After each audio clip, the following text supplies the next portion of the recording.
கேள்வி ஒன்றாக இருந்தாலும் பதில் எப்படியா இருக்கும், ஆளுக்கு ஏற்ற மாதிரி மாறுபடும். நேரில் வந்துட்டா என்ன பண்ணிடலாம், எல்லா கேள்வியும் கேட்டு தெளிவாக. அதுக்கு தான் சத் சங்கம். என்னுடைய நோக்கம் எல்லாம் மனிதர்கள் எல்லாம் மகிழ்ச்சியாக இருக்கணும், அவ்வளோதான். இல்லைங்க, இந்த கோவம் அதிகமாக வருது, அது எப்படி கட்டுப்படுத்துறதுன்னு. கோவம் புரியலன்னா வந்துடும், புரிஞ்சா கோவமே வராது. அவன் முட்டாள் புரிஞ்சா எனக்கு எப்படி கோவம் வரான்? குழந்தை தப்பு பண்ண கோவம் வரா? வருதுங்க, அதான் அப்படியா? ஓ, நீங்க அப்ப தப்பே பண்ண மாட்டீங்களா? பண்ணுவீங்க. நீங்க பண்ண உங்களுக்கு கோவம் வருமா? வருங்க. உங்க மேல என் மேல கோவம் வர மாட்டேங்குது. நீ தப்பு பண்ணிட்டு உன் மேல கோவம் வருமா வராதா? என்னுடைய கேள்வி புரியுதா? அதுக்கு நான் ரியலைஸ் பண்றதுக்கு டைம் ஆகும். ஆனா அடுத்தவங்க பண்றது நமக்கு டக்குன்னு தப்புன்னு தெரிஞ்சது கோவம் வந்தது. ஏன் தப்பு செய்யக்கூடாது, தப்பு செய்வாங்கன்னு நினைச்சிட்டேன்னா கோவம் வராது. பிரச்சனை மற்றவங்களாம் தப்பு செய்யக்கூடாதுன்னு நினைக்கிறது தான். கோவம் நமக்கு எதுக்கு வருதுன்னா, பித்தியார் தப்பு செய்யக்கூடாதுன்னு நினைக்கிறது தான் கோவம் வருது. புரியுதா? ஆனா அவருக்கு ஃபுல் ரைட்ஸ் இருக்குது, அவரு முட்டாளா இருக்குது. இப்போ என்னை ஒருத்தர் என்னை கோவப்படுத்துறாருன்னு வச்சுக்கேன். எப்போ நான் நினைச்சபடி அவர் இல்லைன்னா எனக்கு என்னை கோவப்படுத்துறாரு, கரெக்டா? அவர் நினைச்சபடி நான் இல்லை, அவர் நினைச்சபடி நான் இல்லை, என்னை கோவப்படுத்துவாரு. நான் இல்லைன்னா என்னை கோவப்படுத்துவாரா? இல்ல. எப்படி படுவாரு, பத்துவாரு.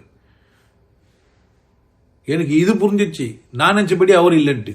அது புரிஞ்சிருச்சுன்னா அப்ப யாருக்கோ ஒருத்தருக்கு புரிஞ்சா கோவம் வராது. அவர் மேலே என் மேலே எப்போ கோவம் வருதுன்னா, அவர் நான் நினைச்சபடி இல்லைன்னு நான் நினைப்பது அவர் மேலே எனக்கு கோவம் வருது. இப்ப அவர் நினைக்கிறாரு நான் நினைச்சபடி அவர் மேல கோவம் இல்லைன்னு. ரெண்டு பேருக்குமே புரிஞ்ச கோவம் வரா? ஏன்? ஒரு பொருள் நஷ்டமாகும். ஏதோ ஒரு தட்டி தெரியாம விட்டா ஒரு பொருள் நஷ்டமாகும். நஷ்டமாயிடுச்சேன்னு வருத்தம் வரும். கோவம் வருமா, வருத்தம் வருமா?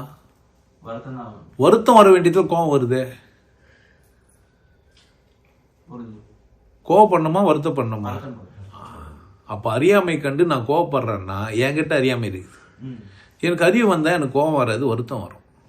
ஐயோ, ஆர்லிஸ் பாட்டில் கீழே வந்துச்சு, எண்ணெய் கீழே வந்துச்சு அப்படின்னா ஆகும். ஒரு நல்ல விஷயத்த அசிங்கப்படுத்திட்டுவேன், பண்ணிட்டானே, அவனுக்கு புரியலையே, அப்படிதான் வரும். அப்போ அங்கே துக்கம் வருமா, கோவம் வருமா? துன்பம், வலி தானே வரணும். வலி வர வேண்டியதுல கோவம் வருதுன்றீங்களே, நியாயமா? அப்போ உங்க மேலே நான் கோவப்பட்டா, ஏன்டா துக்கப்படாமல் கோவப்படுறியே, உனக்கு அறிவுக்கு தான் கோவப்பட்டா, அதுக்கும் நான் கோவப்பட முடியாது. ஏன்? அதுதான் இது புரிஞ்சா. அந்த நேரம்லாம் இல்லை, எந்த நேரமும் இது புரிஞ்சு வச்சிருக்கணும். என்ன புரிஞ்சு வச்சிருக்கணும்? எனக்கு அவனுக்கு என்ன தெரியுமோ அதைத்தான் அவன் என்ன பண்ணுவான், செய்வான். நான் ஒத்துக்கணும் இல்லை ஒத்துக்க முடியாது போனோம், ரெண்டு தானே. எனக்கு ஏற்ற மாதிரி மாத்த நினைக்கிறேன். கோவப்பட்டா மாறுவான்னு நீ நினைக்கிற. கோவப்பட்டா மாற மாட்டாங்க, வருத்தப்பட்டா மாறுவாங்க.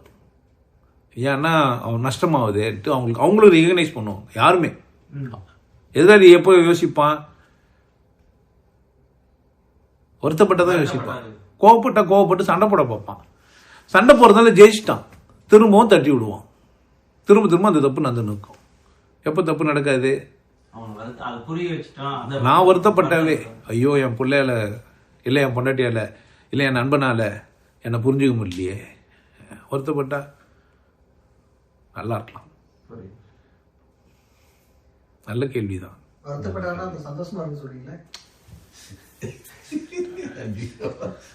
மோகன், நான் வருத்தப்பட சொன்னது துக்கப்படுறது இல்லை, அப்படியே வச்சுன்னு இருக்கு இல்லை.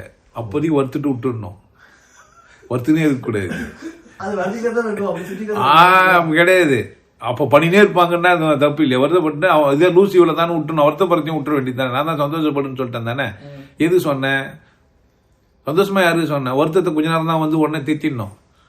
வேண்டாதவங்களை என்ன பண்ண, வெளியே தெளிடணும். சாப்பாட்டு பொருளை பிரிட்ஜில் வச்சுக்கலாம். கக்கூசி யாருன்னா பிரிட்ஜில் வச்சுப்பானே? ஏன்? அது ஃப்ளஷ் அவுட் பண்ணணும், அப்படிதானே? வருத்தம் வேண்டாதது. ஆனா வருத்தம் பண்ணணும். இந்த இடத்துல கோவத்தை விட வருத்தம் நல்லது.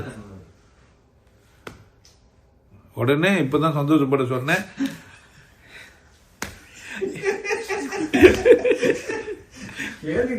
கரெக்ட், கேள்வி ரொம்ப சரி, பதிலும் கரெக்ட் தானே.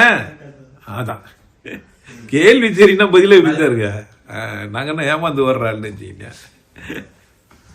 உங்களுக்கு எல்லாருக்கும் ஒரு விஷயம் சொல்றேன், ஆனந்த வாழ்வு அப்படின்ற ஒரு கோர்ஸ் யூடியூப்ல போட்டு வச்சுக்க, ஹாப்பி லைஃப் கோர்ஸ். நீங்க மெம்பர் ஆனீங்கன்னா ஆனந்த வாழ்வு கோர்ஸ் நேரடியா நீங்க யூடியூப்ல பார்க்கலாம். ஃபேமிலியா டிவில போட்டு என்ன பண்ணலாம், எல்லாரும் ஃபேமிலியா போட்டு பார்க்கலாம். ஒருத்தர் தான் சப்ஸ்கிரைப் பண்ணீங்க, 5 பேர் 6 பேர் என்ன பண்ணலாம், நீங்க அதை பார்க்கலாம். வாய்ப்பு பயன்படுத்திக்கப்பா. இறைவை உணர்வோம், இன்பத்தில் கிடைப்போம்.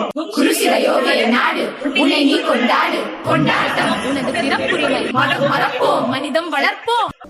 நல்லா இருங்க, சிறப்பாக இருங்க, கொண்டாட்டமாக இருங்க.